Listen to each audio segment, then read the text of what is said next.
বাচ্চা চেকআপ হয়ে গেছে, এখন আপনি বাচ্চাকে নিয়ে যেতে পারেন। আমি এই বাচ্চার বাবা। দাঁড়াও, তার আগে বাচ্চার মায়ের নাম বলো। মাফ করবেন নার্স, আমি বাচ্চার জন্য ওষুধ আনতে গেছিলাম। কিন্তু তার আগে বাচ্চার মায়ের নাম বলো।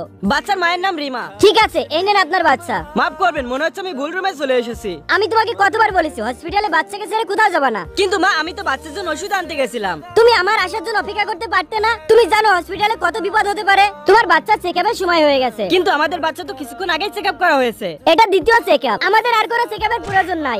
তুমি বেরিয়ে যাও এখান থেকে। বাচ্চা না দিয়ে তোমরা অনেক ভুল কাজ করলে, আমি তোমাদের নামে হসপিটালে কমপ্লেন করব। আপনি ওই নার্সের সাথে এরকম ব্যবহার কেন করলেন? তুই বল, এত ঘন ঘন চেকআপ কোন হসপিটালে করে? ওই মেয়েটা যে আসছিল কোনো নার্স না। কিন্তু আম্মা, আপনি এত নিশ্চিত হয়ে কিভাবে বলতে পারেন? কেননা নার্সের অবশ্যই নার্সের কাপড় পরা উচিত, কিন্তু ও ডাক্তারের কাপড় পরে আসছিল।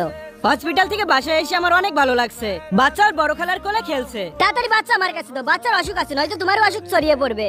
কিন্তু তুমি ওনাকে এরকমটা কেন বললে? বাচ্চার তো কোনো অসুখ নাই। বাইরে থেকে আসা লোকের হাতে অনেক ব্যাকটেরিয়া ও জীবাণু থাকে, এজন্য ওনাদের বাচ্চাকে ধরা উচিত নয়।